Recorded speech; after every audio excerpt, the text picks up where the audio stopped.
आज जो डॉक्टर ऋतु हैं, जाति को लेकर उनका जो है सस्पेंशन एक तरह से उनको टर्मिनेट कर दिया गया है। आप तमाम लोग यहाँ पे सपोर्ट करने आए हैं, कैसे देख रहे हैं? प्रिंसिपल के ऊपर एफआईआर है, चार्जशीट में भी उनका नाम आ चुका है पुलिस द्वारा, उसके बाद भी अपने पद पे स्थित है। देखिए, बाई चांस पूरे देश में आज ऐसा वातावरण बन गया कि एक ऐसी पार्टी केंद्र में सत्ता में जो तानाशाह है, जो किसी संविधान को, किसी कानून को नहीं मानती, जो समता, स्वतंत्रता, बंधुता और न्याय में भरोसा नहीं करती, जिसके मंत्री और सांसद भड़काऊ भाषण देते हैं, पूरी कम्युनिटी को बैकआउट करने की बात करते हैं। आज केंद्र में एक ऐसी सरकार है जिसके लोगों ने पूरे देश में दंगे करवा दिए, नफरत का वातावरण बढ़ गया है। देश की इज्जत, मान सम्मान बढ़ाने वाली बेटियां, ओलंपिक पदक जीत के लाने वाली बेटियां इतने दिन तक धरने पर बैठी रही, अभी तक उनको न्याय नहीं मिला। तो इसका मतलब साफ है कि केंद्र के अंदर जो सरकार है वो न्याय में भरोसा नहीं करती, वो बहन बेटियों की इज्जत से भी कोई उसका कोई सम्मान, उनका प्रति कोई सम्मान उनका नहीं है। तो ऐसे में आज सबको एक बात समझ आ जाना चाहिए, उन्होंने सारी संवैधानिक संस्थाओं पे कब्जा कर लिया है। यहाँ तक कि कई बार तो कोर्ट के जो जजमेंट आते हैं, उन जजमेंट में भी न्याय नहीं दिखता। और अगर कोई हौसला करके संविधान के हिसाब से जजमेंट आ जाता है, एक बहुत बड़ा एग्जाम्पल, लाइव एग्जाम्पल आप सबके सामने दिल्ली की सरकार का। दिल्ली में अधिकारी किसके अधीन होंगे? चुनी सरकार के अधीन होंगे या फिर नॉमिनेटेड एलजी के पास होंगे? ये सवाल 8 साल तक लड़ने के बाद सुप्रीम कोर्ट ने उसको डिसाइड किया कि जनता वोट देकर जिसको चुनती है, ये अधिकार चुनी सरकार के पास होंगे। लेकिन ये केंद्र की सरकार संविधान को नहीं मानती, सर्वोच्च न्यायालय को नहीं मानती, कोर्ट को नहीं मानती, कानून को नहीं मानती।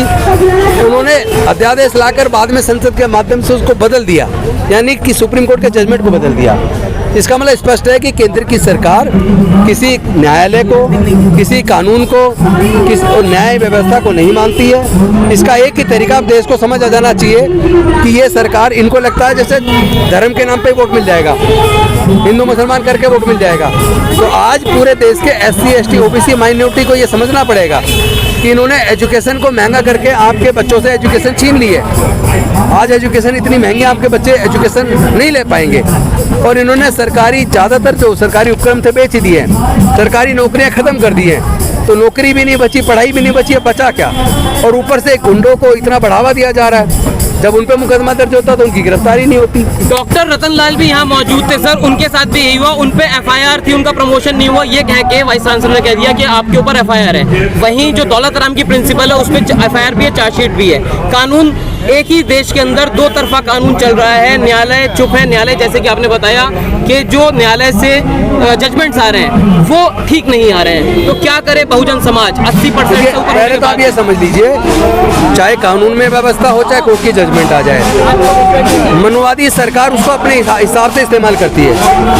कहीं कहीं तो उसको जब लगता है कि जिसको गिरफ्तार करना है, जो अनुसूचित जाति, जनजाति, पिछड़े वर्ग का, माइनॉरिटी का है, उस पर तो तुरंत गिरफ्तारी करके जेल में डाल देते और 3-3 साल, 4-4 साल जमानत नहीं होने देते। और उसी तरह के केस में जब आरोप मनोवादी या बीजेपी के नेताओं पे आता है, चाहे वो मंत्री हैं, चाहे सांसद हैं, उनके खिलाफ मुकदमा भी दर्ज नहीं होता। तो ये एक सीधी सी बात है कि हमें तय करना पड़ेगा 2024 में ये सरकार जो सोच रही है हिंदू मुसलमान करवा के चुनाव जीत लेगी, ये सरकार जो सोच रही है कि ये धर्म के नाम पे लोगों को अंधा करके चुनाव जीत लेगी, या ये जो अयोध्या में मंदिर बनाने के नाम पे जीत लेगी, तो मैं अपने बहुजन समाज के लोगों से, SC, ST, OBC माइनॉरिटी के लोगों को समझाना चाहता हूँ, ये बताना चाहता हूँ कि इस बार आप तय कर लीजिए, जहाँ जहाँ धार्मिक जुलूस निकलते हैं उसमें जो तलवारें लहराई जाती हैं, उसमें वहाँ जो जिन बच्चों का इस्तेमाल होता है वो SC, ST के बच्चे होते हैं, OBC के बच्चे होते हैं। तो अगर SC, ST, OBC समाज को तय करना पड़ेगा, आपके साथ अन्याय करने वाले लोगों के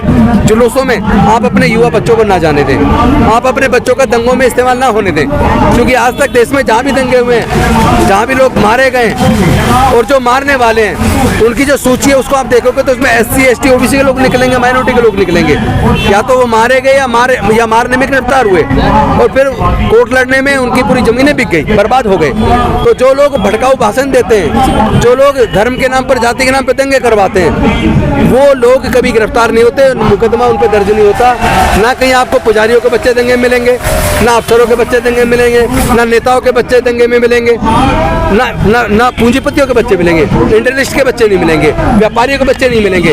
तो वो तो पैसे कमा रहे हैं, वो देश के सारे संस्थानों पर कब्जा करके बैठे हैं, तो जज भी उनके परिवार के बन रहे हैं। तो अगर आपको इस लड़ाई को जीतना न्याय चाहिए तो मांगने से तो मिलेगा नहीं। सीधा तरीका, आप अपने बच्चों का दंगों में इस्तेमाल मत होने दो, आप अपने बच्चों को धार्मिक जुलूसों में मत जाने दो, आप अपने बच्चों को कावड़ लेने मत जाने दो, आप अपने बच्चों को पढ़ाई पे ध्यान दो, अपने रोजगार पे, अपनी नौकरी पे, अपने व्यापार पे ध्यान दो, अपने आप को आगे बढ़ने पे ध्यान दो। अगर आप धर्म के नाम पर अंधे होकर ऐसे कामों में उलझे रहेंगे जिसमें आपके